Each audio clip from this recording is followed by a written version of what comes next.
Hello, everyone, and welcome to another episode of Autism Stories. I'm your host, Doug Bletcher, the founder of Autism Personal Coach. Autistic people are the true experts of the autistic experience, and Autism Stories is where we interview autistic people to learn from their stories, experiences, and get their insights. If you'd like to be notified about each week's episode of Autism Stories, we suggest you subscribe on your favorite podcast listening platform. We would also appreciate it if you could give us a positive rating and review, as it will help others to learn about autism stories. On today's episode, Heidi Assman joins me to discuss baking, their other creative outlets, and how to be autistic and live a fabulous life in your 50s. We hope you enjoyed today's conversation. Heidi, thanks so much for joining me today. Thank you so much for having me. And I wanted to start our conversation off by learning, where does your story in the autistic community begin? It was in 2021. I had just turned 51 and I was diagnosed with long COVID and I lost 80% or 90% of my speech. It was horrible. I couldn't formulate sentences. I lost words. And I said, for instance, things like, he downstairs go, to say that my cat Nimitz just went downstairs to go to the living room. This is what I talked like. It was horrible and I do not recommend it. And it was, I had a marathon of doctors who saw me, neurologists, neuropsychologists, GPs, and I had stuff done, spinal taps, MRTs, CT scans, blood work done, you name it, I almost got it. And nobody ever picked up on what it could be that impeded my speech in that way. And it wasn't a stroke, it wasn't seizures, it was not this, it was not that. Thankfully, praise be, it also was not a kind of dementia, frontal lobe dementia, not Alzheimer's. And then, of all things, my occupational therapist picked up on it. It's almost unbelievable. And I was always the odd kid with made the strange faces and so on. Nobody picked up on it. And my occupational therapist, she did. And from then it went on. And yeah, if it walks like a duck and talks like a duck, has feathers like a duck. Yeah, it was a swan. It was an autistic swan.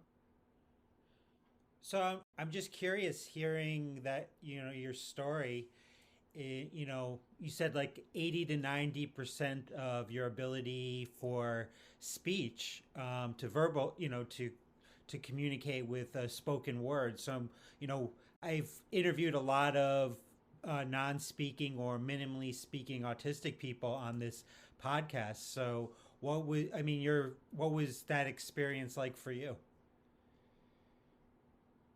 Because I earned my money with the ability to speak. I was a teacher for anatomy and physiology at a school for care nurses.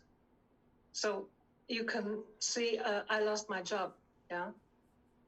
And basically, once I started speaking, I never stopped from being a child. There were others not talking till the age of 3 or 4 or whatever. No, I talked.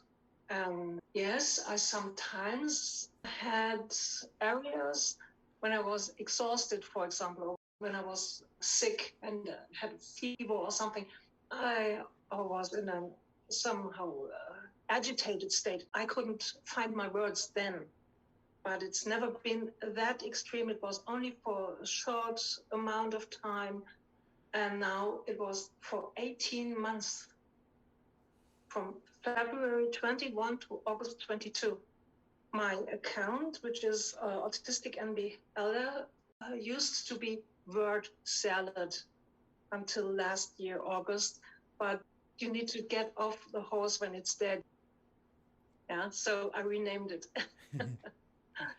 Well, talking about your social media account, I follow you on Instagram, and you've created Yeah, some beautiful art in which you share the yeah, hashtag 100-day project with each yeah, drawing, and have a written phrase to go along with each drawing. So many of your yeah. drawings have dinosaurs in them. So I'm wondering about the significance of dinosaurs in your life, Heidi. I was interested as a child in dinosaurs, but growing up in the 1970s and 80s in Germany, there wasn't much literature, children's literature to be had. This came later with our son. In 2002, he was 3 years old, and somehow we found books about dinosaurs, and he was hooked. And he was very into the scientific names that are Greco-Latin names. And they feel, when you read them as an adult, it feels like these things have 15 syllables and you stumble through them. Yeah. Mom, can you say Hypsilophodon again and laugh? Yeah. And the dinosaur stuff came by, I was drawing so many dinosaurs, came because I found a book that is called Color and Light. And it was by this was made by the inventor of Dinotopia. And I was so fascinated by the light. Yeah, I started watercolor drawing at our adult education center in 2002. Did this for 4 years, and I was always fascinated with light. And in this book, light features prominently. And I think if I found a book about cathedrals, I would have drawn cathedrals and not dinosaurs. So it's a happy coincidence. I also do things like this is with oil pastels, and this is a watercolor birthday card. It's not just dinosaurs. But you are right, in the last few weeks, they were very prominently.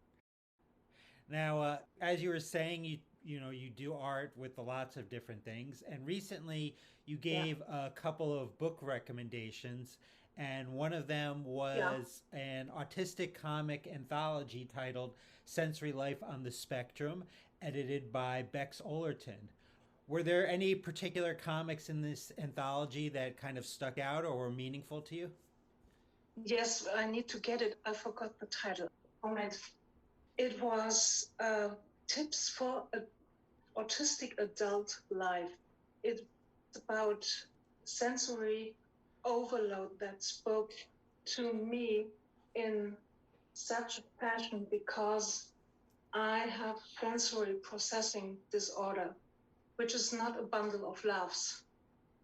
And if nobody knows about you being autistic, or nobody knows that there is such a thing as sensory processing disorder, that things can be too loud, too bright, too scratchy, too whatever for someone, you get told, especially as a child, no, it's not. Whatever you say, whatever you do, it's no, it's not. Don't be so special, don't be so extra, blah, blah, blah. And whenever somebody says, yes, me too, and I'm always, I found dozens of people now, since I know more people in the autistic community, and these things speak very loud to me. And I had to laugh about myself because unconsciously gathered things in my handbag I refer to as my sensory kit now. You won't see me leave the house without my sunglasses, without ear plugs, loops, or without thin gloves you need for first aid. Yeah, stuff like that, or something that a hand cream that smells nice, or my fisherman's friends. And I also carry with me a little scarf when I think it's something is chilly or there's a draft. Others can't feel, but I can. My handbag, yes, it looks like the mothership variety. It's not the little dinghy. And this is just, yeah, this book it feels very validating. Yeah, which is after 51 years is a gift in itself. You finding the other swans, getting to know, no, I am not a duck. I can't fault the other ducks for picking me away, for saying, no, you don't fit it, because I am different. But finding the other swans with things like that is priceless. Yeah, finding people like you. Yeah, when you went such a long time without even my beloved husband of 26 years can't compensate for this. Yeah. I love the way you articulated that. So, kind of shifting to one of your another special interest of yours is cooking, and I read that recipes are constantly on your mind. So, Yes. what recipes are on your mind these days? Always on my mind. You will always find curries on my mind. So whether the Indian, the Malaysian, or the Thai variety. But now, especially this week, because it's my mom's birthday, I did not eat cheesecake when I was a child. And then I discovered the American cheesecake variety. Oh, honey, now we're talking. And it's my mom's birthday, and I'm not decided yet whether it will be a lime cheesecake or whether it will be a hummingbird cake.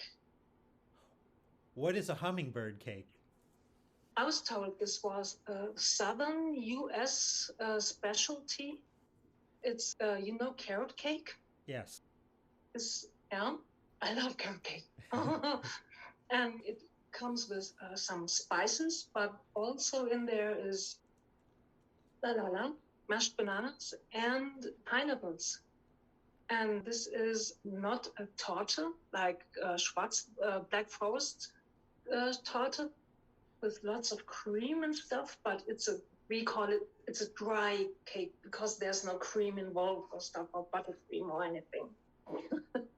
I will never forget the buttercream cake we had in Illinois in the exchange student program. Jam cakes do usually not come with buttercream, and they are not overly sweet. But we also say here, the more you honor your guest, the bigger the piece you give him, the piece of cake you give him is. And we were presented with artificial 89, I'm sorry. Artificial swimming pool blue cake. Very sweet, very buttercreamy. And yeah, to my endless shame, I could not finish the piece they gave me. Oh my God. I felt so embarrassed. Yeah. I love cooking and I love baking. It's another creative outlet.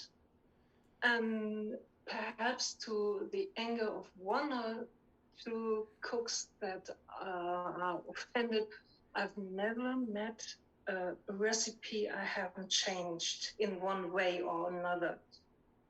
Out of necessity, sometimes, when you're with my deep love of the US kitchen and because there's so many influences in your cuisine that people coming from all over the world and from Italy, from wherever. And this is so amazing for me. And then they cook with stuff you don't have, can't get, and then you have to, yeah, improvise or do things like, no, that's too much sugar, I need less. And these things are constantly on my mind. And I really suffered when I was so sick that when I lost my speech, I also, my short-term memories suffered, and I couldn't cook because I did not understand the recipes any longer. This was, I'm glad it's over. Thank you. Please don't, no, I don't want to go back there. Like a prisoner coming out of jail. Yeah, I'm not going in back there. Yeah, yeah, it felt like being in a cage. You can't get out. No key, no nothing. No, not a nice time. But onwards to nicer things. Cooking is a huge relief. I can really fall into it. And yeah, it's another outlet for creativity. And the others are not exactly mad at me when there is something nice to be had, some nice product in the end. They get stuff to eat they wouldn't get otherwise. That's it. Now, earlier you mentioned being over 50 and learning about your autism and all that. And in about 5 years, I'll be 50. So I'm really thinking about my 50s and life moving forward. So, in thinking about that, you shared on your social media the hashtags of over 50 and over 50 and fabulous. So, what have you learned to make your 50s a fabulous time in your life? The 50s in my life were not a fabulous time because when I was 50, coronavirus hit me. But I still say that with a little tongue in cheek, that I'm over 50 and not to be thrown away. I'm fabulous. And I know things, I know stuff, I've experienced things that you don't have with 20 or with 30 or something. And there is an art to it to be calm. I need to use a 4-letter word. You can perhaps bleep that out. It's the classic with the F. I just say the F, you get me. There is an art to not give an F. Fs must be earned. And I'm not responsible for how anybody sees me, or how anybody thinks about me. This is what I have learned, and this feels fabulous. I come from a very small village with a population around 100. It was a Catholic village, and I stood out because I was not in the same school as the other kids. We separate kids here at school. We have several kinds of school. And yeah, I learned 2 foreign languages. The others didn't. Stuff like that. They weren't interested in any books or something. And I was different. I had a hard time making friends. Everybody who's autistic will nod their heads along right now, I think. And my grandmother was always like, oh my God, your behavior, I'm so ashamed. I'm so ashamed because you behave like that. You're not like a girl. Well, I know I'm not a girl. I'm non-binary. I refuse to wear dresses or skirts or anything. I always had my hair short, and it was always, I'm so ashamed. I'm so ashamed because you are like that. And now I say, yeah, that I'm old enough to say, this is not my problem. This is not my monkey, not my circus. It's all yours. And this is absolutely fabulous. I love that. So I'm learning in my life, Heidi, now in the last year or two or three, how important rest is. And I've seen you talk about that on your social media. What ways have you found rest to be important, and what's been the overall impact on your life? I learned the very hard way that rest is important. I wouldn't have gotten long COVID if I rested properly after my corona infection. But I caught it in November 2020. There was no talk about vaccines or anything. I went back to work, and as a teacher, this is high octane teaching what I did. And it's not like, yeah. I love my students, and there was action in my classroom to my demise. I was very, very sick afterwards, and only rest gets you out of it. If you want to or not, you don't get asked. Yeah? Your body says you rest or else. And my husband had burnout in 2004. And to be very honest, he hasn't recovered since. It's depression on and off. And yes, we are very glad he can work. I can't. With our social security in Germany, it's not as bad. It wouldn't be as bad as it is in the US. But still, it's still no fun to be had. And if you don't rest, your body lets you in on the secret that he is stronger than your mind. And if you don't rest voluntarily, your body makes you rest. No two ways about it. And even still chronically ill now, everything about over 6 months is called chronically ill. It's still fabulous. Yeah, life is still fabulous. I wouldn't have discovered any of my art. So there is still some fabulousness to be had. I hope one day I can drive again. I can't drive now because my tension, I don't know, my reaction time is way too slow. It's 5 times slower than people of my age. So I don't drive because it's too dangerous for all the people involved. And I don't want to run over innocent children or something. So I just, perhaps I will recover. I have recovered a great deal, and I don't see why this shouldn't go further. Well, Heidi, it's been a wonderful conversation. Thanks so much for joining me. How can our listeners learn about you beyond this interview?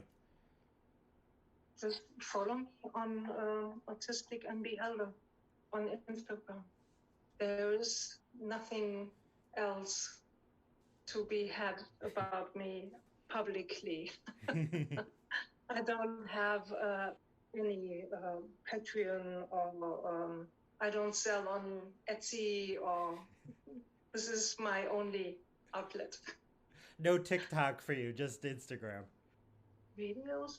I have really a hard time watching videos. Also, TikTok? No, I don't even do reels on Insta. This is not my jam. Well, I will continue to follow you on your Instagram account. Thanks so much for joining me today, Heidi. Thanks so much for having me. I'm still humbled that you would have me. Thank you. It was great fun. Thanks so much to Heidi for the conversation. To learn more about Heidi, please check out the link in the podcast description for this episode. At Autism Personal Coach, we provide customized coaching for autistics to help improve the quality of our lives. All of our coaches are either autistic or autistic selected for their commitment to trauma informed and neurodiversity affirming strategies. They deeply understand burnout, sensory needs, executive functioning, and the importance of special interests. If you're interested in learning more about our coaching, please visit autismpersonalcoach.com for more information. I hope you enjoyed this episode of Autism Stories, and if you did, if you could tell a friend, foe, or anyone you know about it so they could have the same enjoyable and educational experience as you when listening to Autism Stories, it would be very much appreciated. Until next time, I'm Doug Bletcher of Autism Personal Coach. Talk to you then.